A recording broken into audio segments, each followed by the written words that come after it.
የኢትዮጵያ ሕዝብ ሆይ ሐቁ እና ታሪኩ ይሄ ነው። ገንጣዮችና በታኞች የጀመሩት ዘመቻ የሚያስከትለውን ጣጣ የኢትዮጵያ ሕዝብ ልብ ሊለው ይገባል። የኢትዮጵያ ሕዝብ ሆይ ለመበታተን የሚፈለገው ሀገርና ሕዝብን ብቻ ሳይሆን ቤተሰብንም ነው። ለምን? ሐቅና እውነተኛ ታሪክን ያለማወቅ ኃጢአት አይደለም፣ አለማወቅ ነው። በዚህ ሰውን መኮነን ያስቸግራል። ግን ውሸት፣ በታኝና አፍራሽ ታሪክ መፍጠር ምን ማለት ነው? የኢትዮጵያ ሕዝብ ሆይ ፍረድ።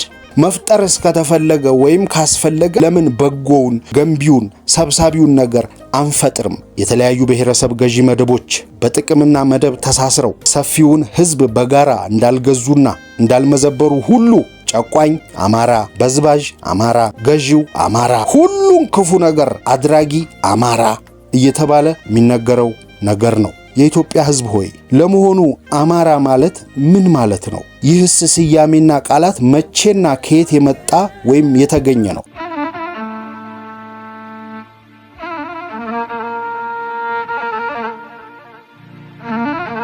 ጣና ይስጥልን ሀብል ተረክቤ። ኮሎኔል መንግስቱ ኃይለማርያም ለመጨረሻ ጊዜ ለኢትዮጵያ ሕዝብ መልእክት አደራና ትንቢታዊ ንግግሮቻቸውን ክፍል አንድን የመንግስቱ ኃይለማርያም የመጨረሻ ንግግር የኢትዮጵያ ሕዝብ ሆይ እያሉ ያቀረቡትን ማሰናዳታችን ይታወሳል። እነሆ ዛሬ ሁለተኛውን ክፍል የኮሎኔል መንግስቱ የመጨረሻ ንግግሮች እንዲህ አቅርበንላችኋል። ይህንን ቪዲዮ እየተከታተላችሁ ያላችሁ ቤተሰቦች ቻናሉን ሰብስክራይብ በማድረግ እንድታበረቱን በፍቅርና በአክብሮት እንጠይቃለን። ስለምታደርጉልንም ሁሉ እናመሰግናለን። መልካም ቆይታ። እስከ ቪዲዮ ፍጻሜ አብራችሁን ቆዩ። ቪዲዮውን ሲከታተሉ ላይክ፣ ሼር ማድረግዎትን አይርሱ።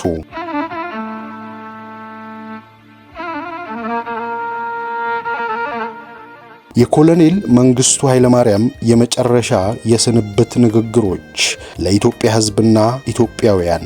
የኢትዮጵያ ሕዝብ ሆይ ዓለም በቁስ ሀብት ግንባታ፣ በሳይንስና ቴክኖሎጂ ለአዲስ የፖለቲካ ስርዓት ግንባታ ጥሎን ሲሮጥ በሀገራችን እንኳንስ አዲስ የፖለቲካ ስርዓት ሊገነባ ቀርቶ ይህ ነው የሚባል የፖለቲካ ባህልና ልማት አልነበረም። ሁላችንም እንደምናውቀው አለ የሚባል ነገር ቢኖር ስልጣን ከፈጣሪ የተሰጠን እንጂ ከሰው የተሰጠን አይደለም የሚሉና ይህንንም ስልጣን በቤተሰብ በዘር እየተቋጠሩ የሚያስቀጥሉ የማይከሰሱ የማይገሰጹ አጼ በክንዴዎች ሲገዙት በነበረ ሀገር አዲስ የፖለቲካ እንቅስቃሴ የተጀመረው በዚህ አብዮት ነው።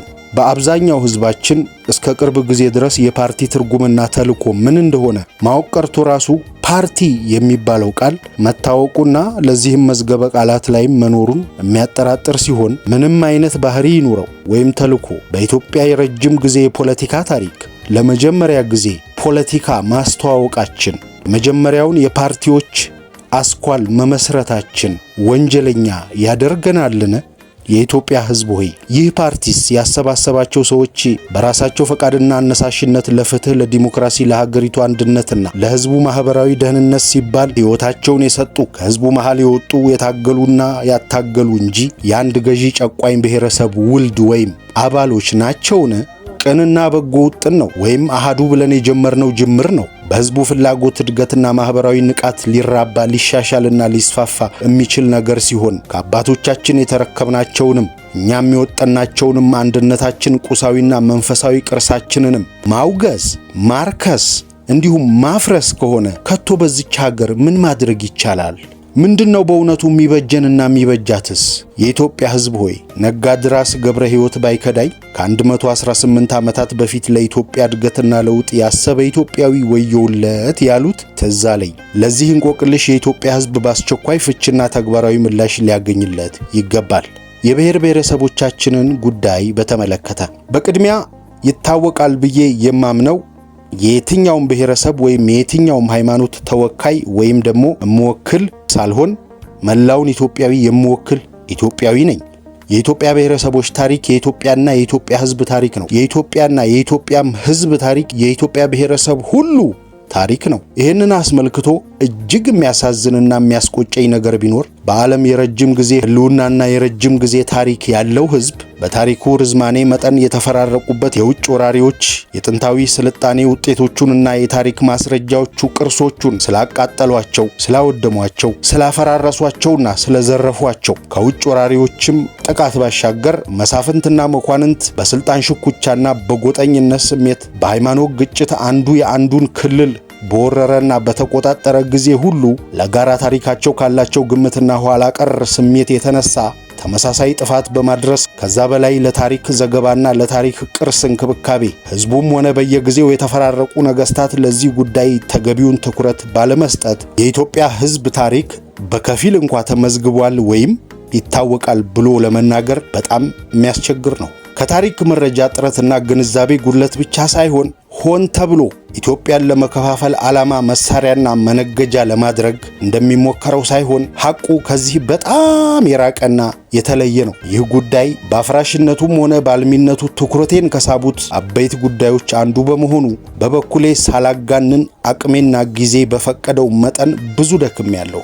እያንዳንዳቸው በተወሰነ የታሪክ ምዕራፍ የተካኑ ወይም ስፔሻላይዝ ያደረጉ ቢሆንም ስለ ሀገራችንና ስለ ብሔረሰቦቻችን ከኢትዮጵያውያንና ከውጭ ሊቃውንት ጋር ጠለቅ ያለ ውይይት አድርጌያለሁ።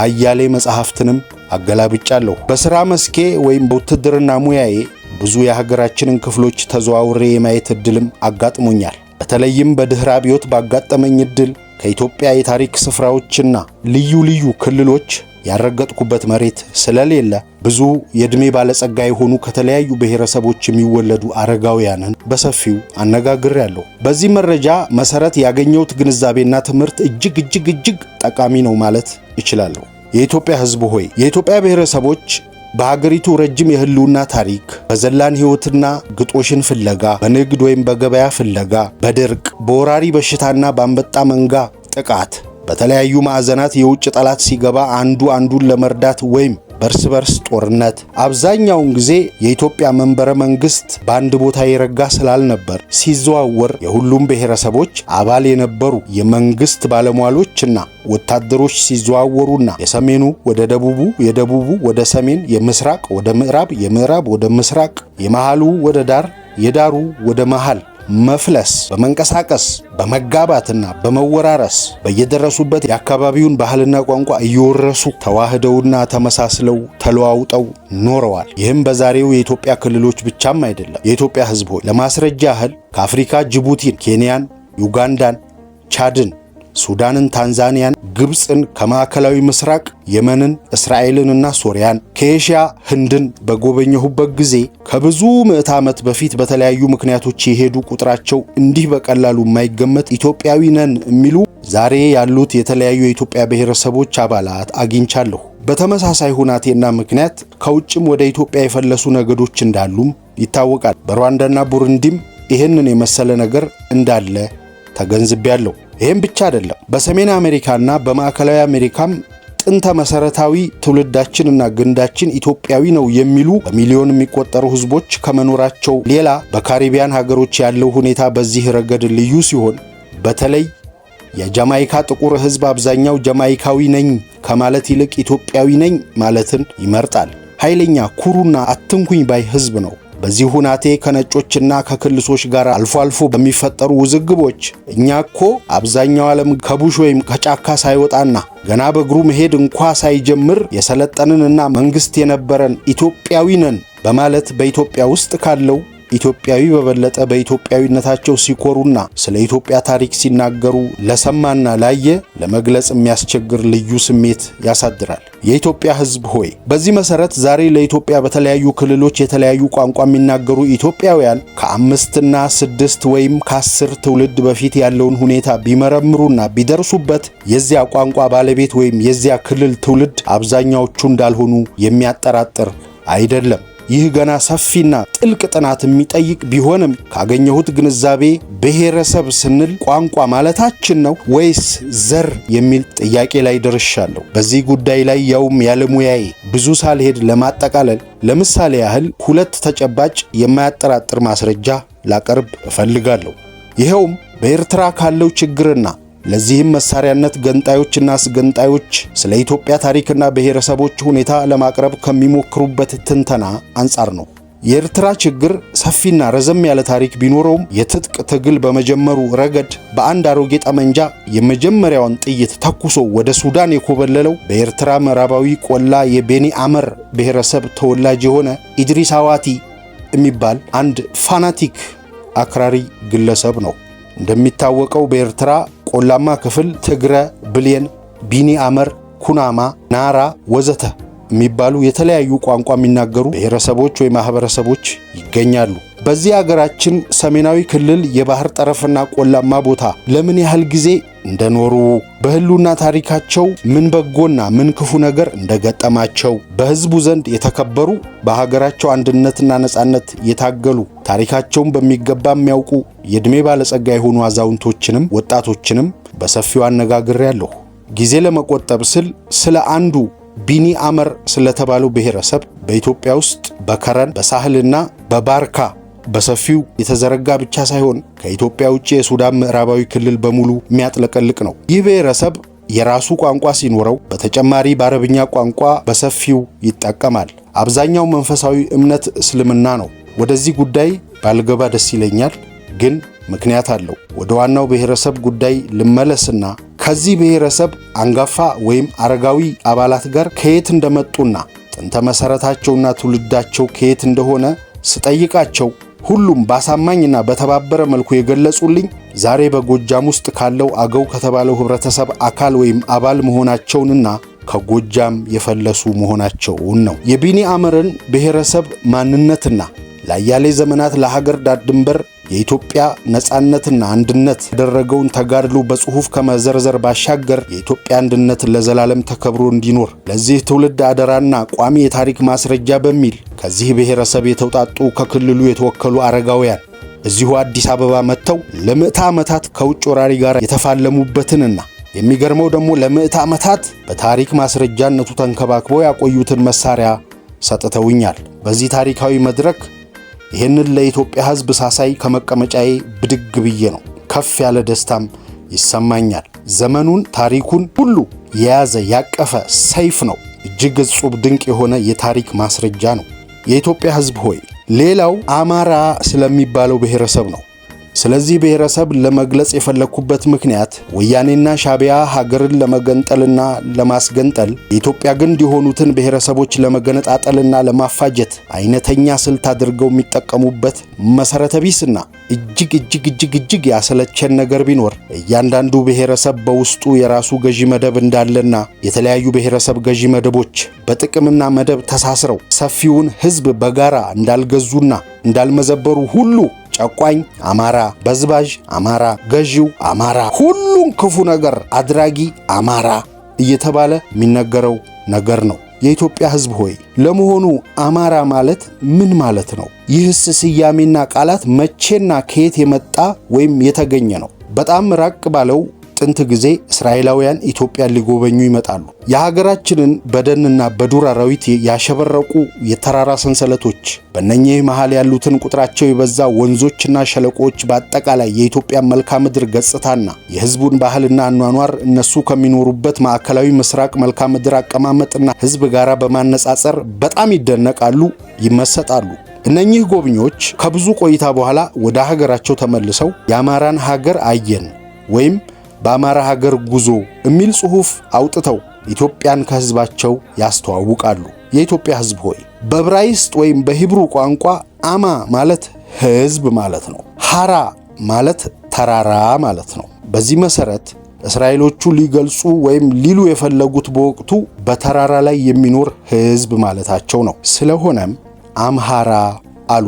የኢትዮጵያ ሕዝብ ሆይ ይህ ቋንቋና ስያሜ ከዚህ በፊት በሀገራችን አይታወቅም። በዚህ የሚጠራ ብሔርም የለም። ሀገር በቀል ቋንቋም አይደለም። በኢትዮጵያውያን ትርጉምና ትክክለኛ አነጋገር አማራ ማለት ደገኛ ማለት ነው።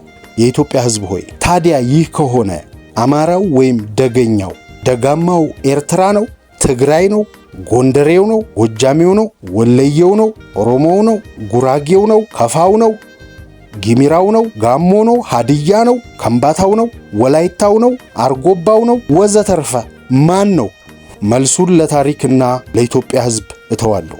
አማርኛ የተሰኘውን ወይም የተባለውን ቋንቋ እንውሰድ አለያም እንመልከት። ይህ ቋንቋ በመሰረቱ የአንድ ብሔረሰብ የሕዝብ ቋንቋ አይደለም። ይህ ቋንቋ ከግዕዝ፣ ከዕብራይስጥ፣ ከአረብኛና ከተቀሩ የሀገሪቱ ልዩ ልዩ ብሔረሰቦች ቋንቋ የተዋቀረ ሲሆን በጊዜው በየብሔረሰቡ የተወለዱና ስልጣን የታደሉ ወይም ስልጣን የያዙ ነገስታት የተጠቀሙበት ቋንቋ ነው።